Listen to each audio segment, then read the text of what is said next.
of my family. So let me tell you how my day went. So, yeah, I went grocery shopping with you, and I started to prepare a meal called stuffed grape leaves, otherwise known as dolmas. And everything was going good up until the point where I started to open the jar.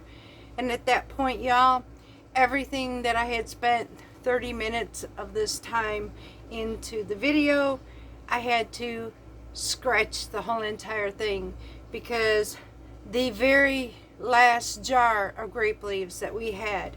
Now, mind you, I need to inform you first before I finish this story. Number one, if you are in the northern areas, getting jarred grape leaves, they're pickled, they're brined.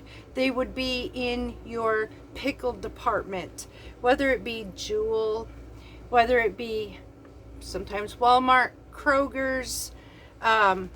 There are some grocery stores up north who have easier access, or Lebanese stores actually is another one. So your Mediterranean stores all would have grape leaves. Now, if you are in the deep south, you're not going to find a single jar of grape leaf anywhere. I have to order these. So I had one jar left, one 16-ounce, 1 pound of grape leaves left.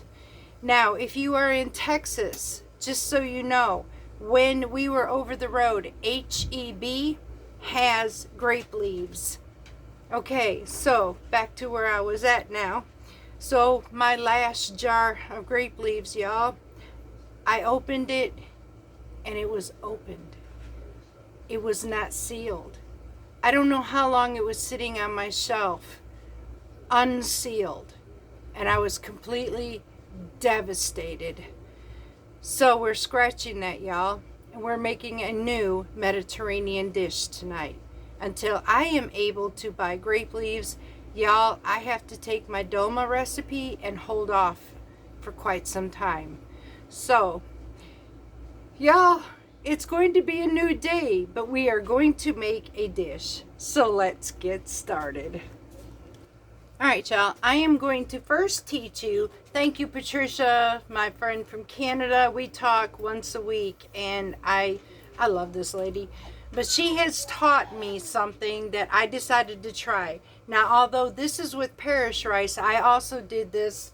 I have some prepared jasmine rice, and I'm going to show you all what I did. Supposedly, this lowers the carbs and starches in rice, and I'm really hoping that's true. Now, I will tell you, she is a diabetic, and most everybody in her family is, so they're able to eat rice because of this method. Even though I'm using a low glycemic parish rice, I'm still going to do the same method, because if I can do this method, then honestly, we're going to go ahead and try that, because it makes that rice even better. Now, my husband is going to have red beans and rice, and he is actually going to have it with hamburger, because again, we started to have dolmas, it got changed, so we need to use our hamburger. So I'm making him red beans and rice, and I'm making me hashweh. And hashweh is a Lebanese dish. It looks amazing, y'all. And I'm going to go through that with you. So what I'm doing now, hold on just 1 second. Sorry, y'all. So what I need to do is I have first took 1 cup of rice, and I have washed this till it comes out clean. Now I've had this rice pre-soaking for about 15 minutes or so. I am bringing up a pot of water. Now, normal rice is 1 cup of rice, 2 cups of water. You're going to boil it. You're going to drop it down to simmer. You're going to make it until it absorbs all of that liquid, and then you're going to fluff it up and eat it. But here is where the difference comes in. In that method, you're keeping all the starches in your rice. But in the method that I am fixing to do, you're going to get rid of those starches in your rice. We're not keeping it.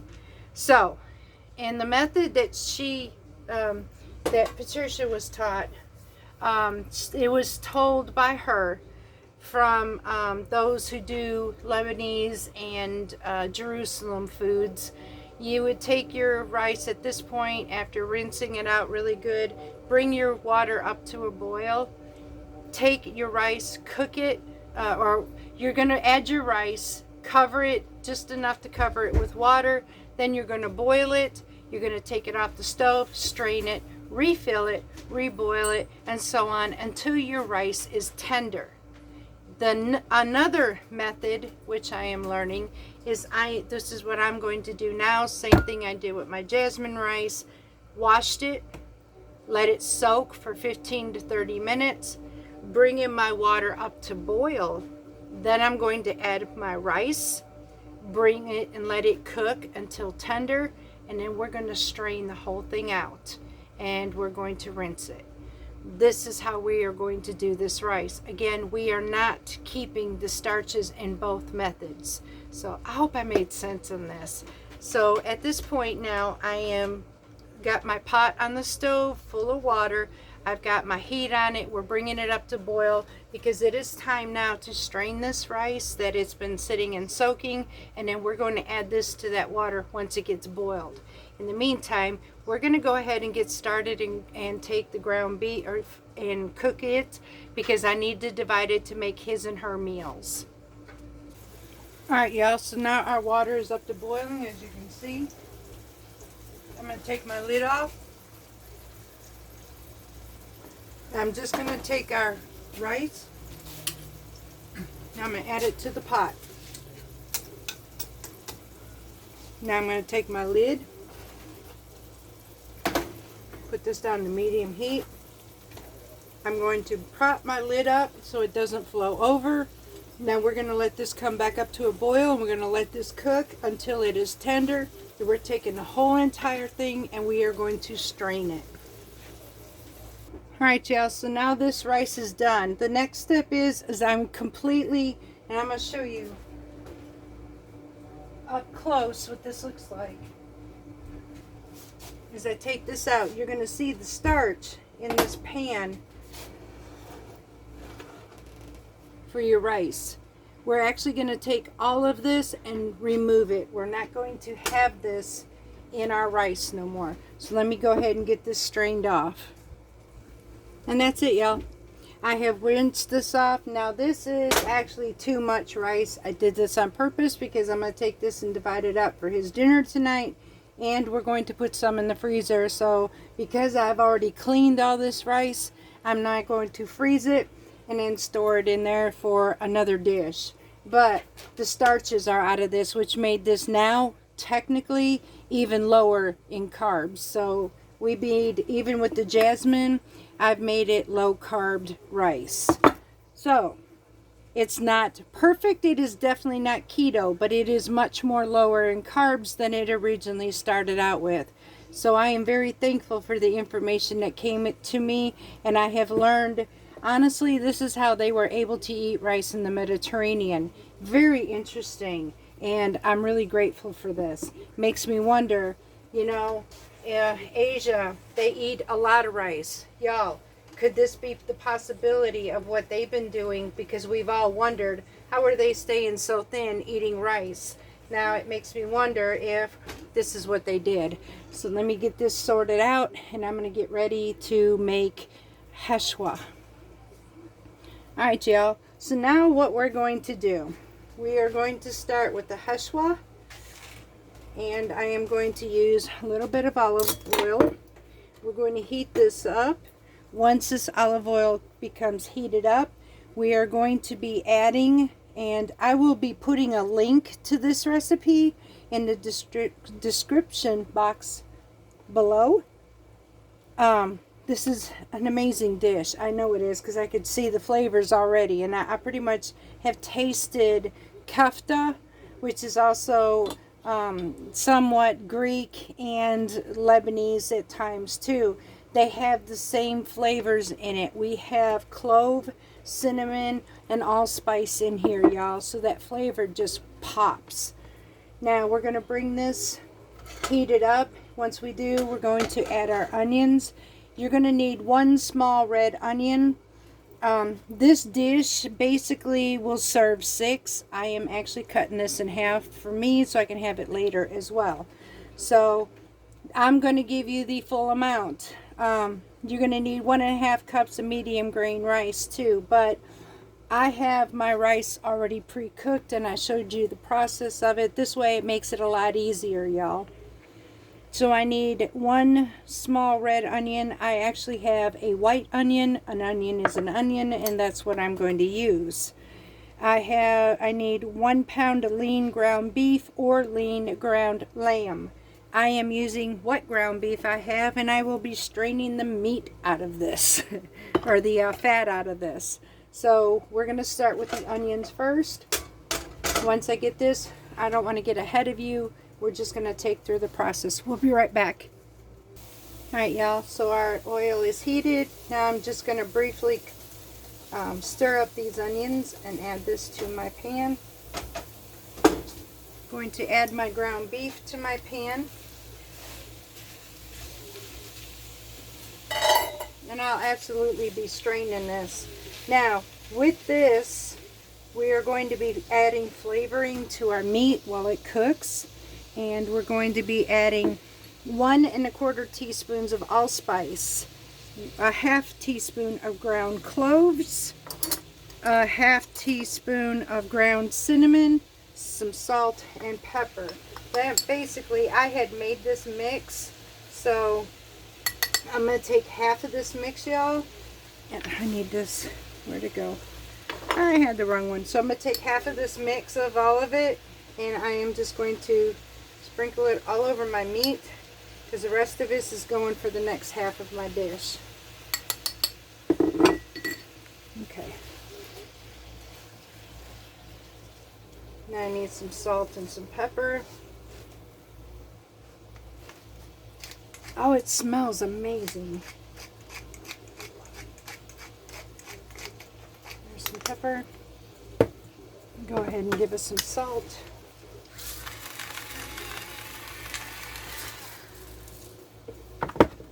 We're going to mix this all up, and we're going to cook this until our meat is fully cooked, incorporated, and then we're going to strain it, and we will be back for the rest of the ingredients. So I'm going to go ahead and get this started, y'all, and we will be back as soon as it's all cooked. In the meantime, y'all, I am going to be toasting some pine nuts, about 1/3 to a 1/2 cup each of pine nuts and almonds, slivered almonds. So while this is cooking, I'm also going to be toasting these nuts, and then we're going to set them aside because that's coming in the dish after. So I'm going to be adding that as well. Alright, y'all, so I have taken and here toasting these nuts at the same time, y'all. I need to get my almonds in here right quick.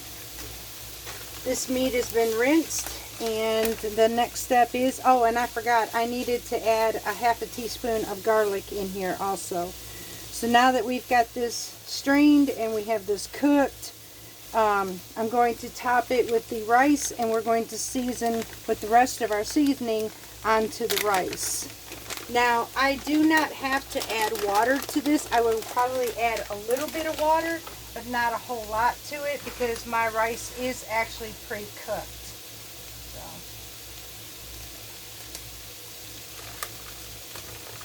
go ahead and just keep taking these, toasting this at the same time, because these are going in our dish.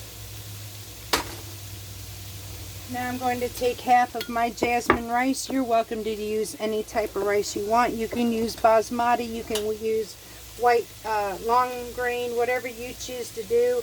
You can even use Parish rice if you are the ones using Parish rice. So I am actually using jasmine. So I'm going to take part of my rice here.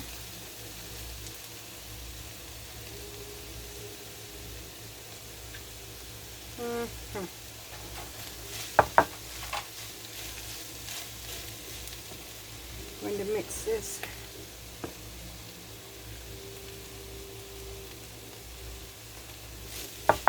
Alright, y'all, I'm going to add just a tiny bit of water to this, not a whole lot. Mine doesn't need to be cooked, so I'm just going to do it just to keep my meal moist. Now the rest of this I'm going to put it in the freezer for another dish. So I have pre-cooked. It can go in the freezer and I have 1 or 2 meals out of this. I like preparing ahead of time this way for that reason. So, and then if I'm going to take the time to clean and all that stuff, y'all, I'm just going to go ahead and do a big batch. Just like I do when I make farro. Now I'm going to take the rest of my seasonings and I'm going to sprinkle it on the top right here of my dish.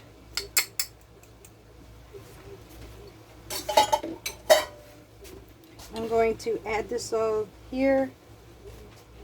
Mix this up, and we're going to make sure that we cook this, y'all. I'm going to cover it, make sure there's no liquids left, or hardly no liquids left in this mix.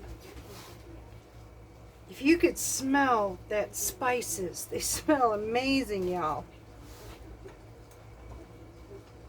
Now, I am going to take this a step further. I'm going to show you what this looks like so far. Just like this, y'all.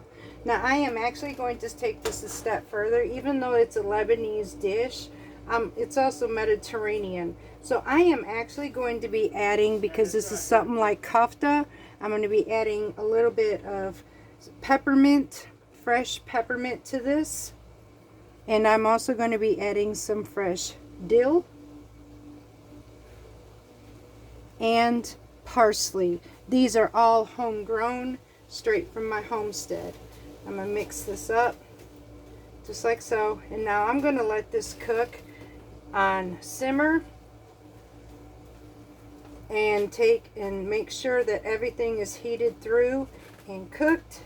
And once we do this, we'll be right back. So let me get a lid on the top of this and I will be back with y'all. Okay, y'all, so the next step that happens usually, and I'm not actually going to do that, I'm just going to leave everything in here because, well, it's just one of those days. So normally you would take a plate over the top of this pan, you would flip it upside down, and you would want your dish to be on your plate. It kind of has that crispy at the top of it, and so that's basically what you have to do. But again, I don't really have the means of the space at this moment, so I'm just going to leave my dish like it is. Now at this point, I'm actually going to spread this out nice and even. And I'm going to top my dish, and then I'm going to mix this all together basically, because this dish is actually done. And I brought it in closer so you can see what this beautiful dish looks like. So I have toasted pine nuts and toasted almonds, and I am just going to put these on the top of my dish. And then the next step, I am actually going to add some golden raisins. And you could use dark raisins, any type you want, but I am using the golden raisins. And then I'm just going to, oh y'all, this is amazing. Oh my gosh. So we're going to try this dish out right quick, and I'll be right back with you. Before I try it, I wanted you to see what this dish actually looks like, y'all. It smells so good. Alright, y'all, so now overlook the mess on everything. Just, you know, it's one of those days, y'all. So now we're going to test this and see what it tastes like. Ouch. That's hot. Ooh. Ooh.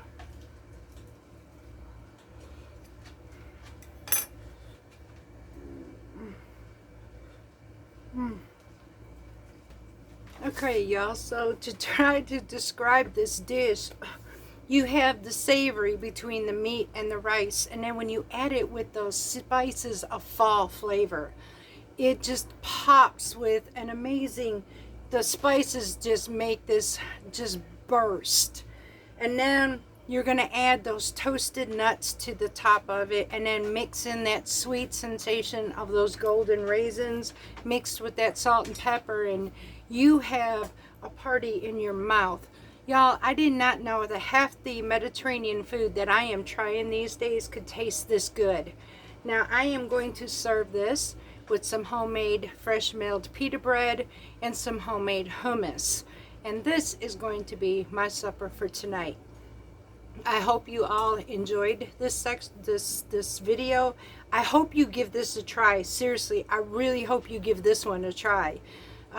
So I will put, this is from the Mediterranean dish. She's an amazing cook, and I do not mind sharing her recipes, but if I do, I'm the type of person who is honest, and I will share you the link. I make it easy for you to just click a button and you're right there. So that's exactly what I'm fixing to do on this one, y'all. Until next time, much love, because this gal is hungry. I've had a rough day and I am gonna cut it off for the night. So I love you. Mwah. Till next time, much love from Parton's Mediterranean Homestead.